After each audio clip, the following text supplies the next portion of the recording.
गुरु भक्ति योग जीवन के परम तत्व रूपी वास्तविकता के संपर्क का रहस्य गुरु भक्ति योग है। सच्चे शिष्य के लिए तो गुरु वचन माने कानून है। गुरु के सेवा, गुरु की आज्ञा का पालन, गुरु की पूजा और गुरु का ध्यान, ये चीज़ें बहुत महत्वपूर्ण हैं। शिष्य के लिए आचरण करने योग्य उत्तम चीजें हैं।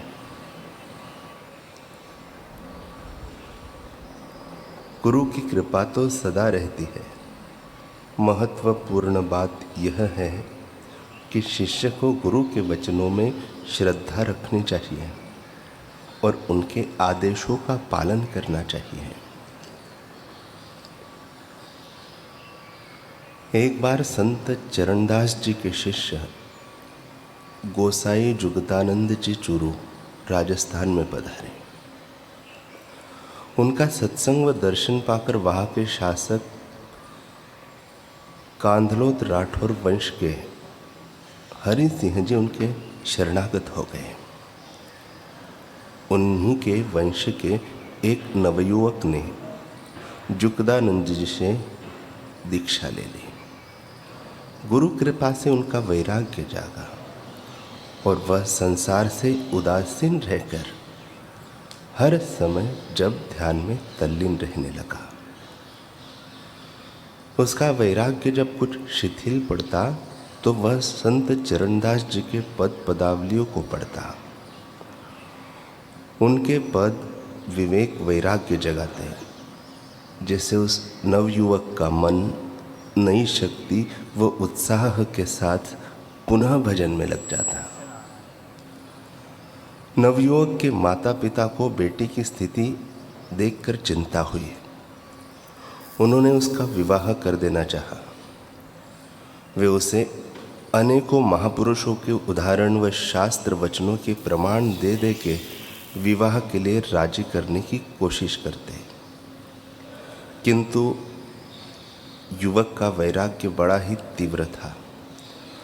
माता पिता ने युक्ति से उसका विवाह कर दिया। विवाह के दूसरे दिन ही अर्धरात्रि पर वह घर से निकल पड़ा और अपने गुरुदेव के पास दिल्ली जा पहुंचा। दूसरे दिन प्रातः उसे घर में न देखकर हाहाकार मच गया।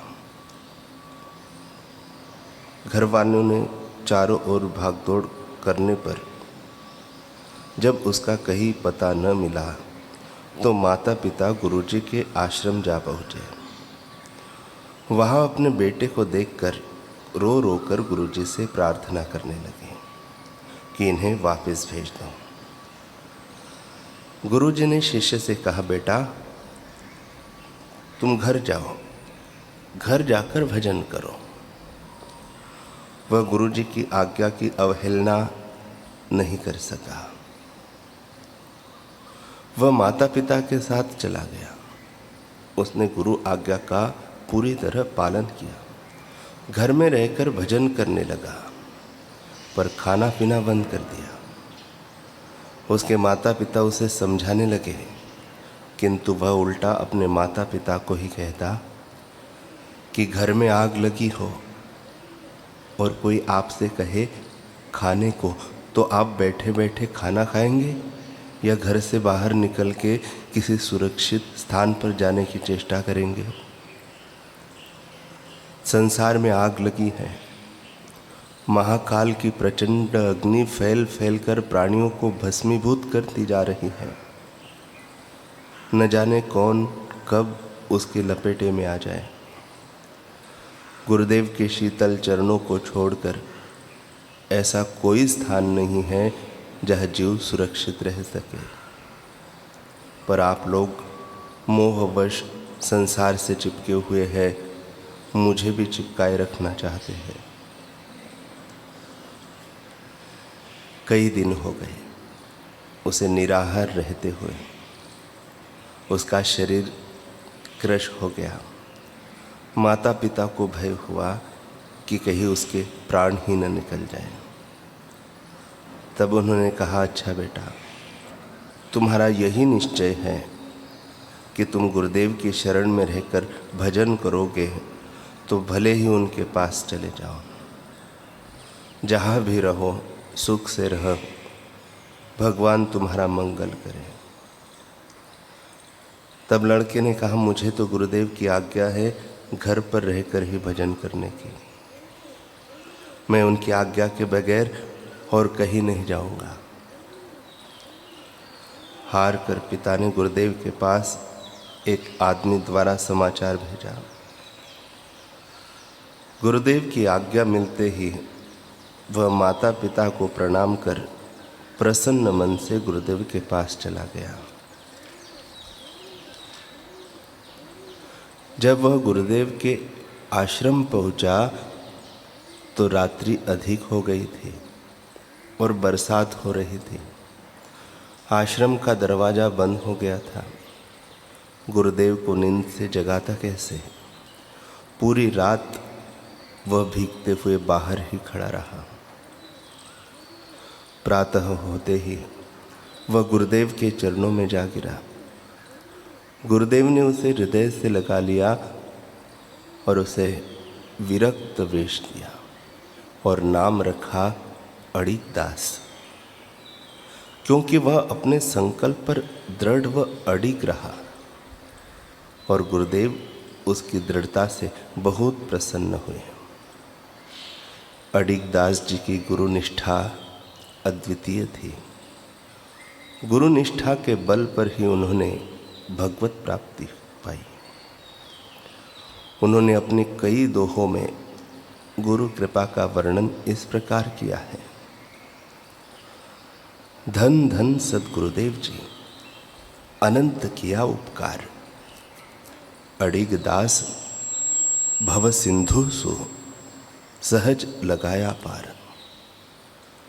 दयाशील संतोष दे, प्रेम भक्ति हरि ध्यान, अड़िग दास सद्गुरु कृपा, पाया पद निर्वाण। छिन छिन सद्गुरु कृपा करी, सार सुनायो नाम, अड़िग दास तिह प्रताप ते, पायो अविचल धाम। अड़िग दास जी के भजनों में साधकों के लिए अड़िग रहने का बहुमूल्य उपदेश है। उनका कहना है कि भजन में शूर और सती की भांति अड़िग रहना चाहिए। जैसे शूर रणभूमि में पीछे मुड़कर अपने बंधु बांधवों की ओर नहीं देखता, जैसे सती पीछे मुड़ के संसार की ओर नहीं देखती, वैसे ही साधक को भी संसार की ओर दृष्टि न रख के अपने सद्गुरु की ओर केंद्रित रखनी चाहिए। भजन में अड़िग रहने से भगवान मिलते हैं, डगमग डगमग करने से नहीं मिलते हैं। अड़िग दास अड़िग रहो, डिगमिग डिगमिग छाड़, टेक गहो हरि भक्ति की, सुर सती जो मांड। अड़िग दास अड़िग रहो, जो सूरा रणखेत, पीठ फेर देखे नहीं, तजे न हरि का हेत।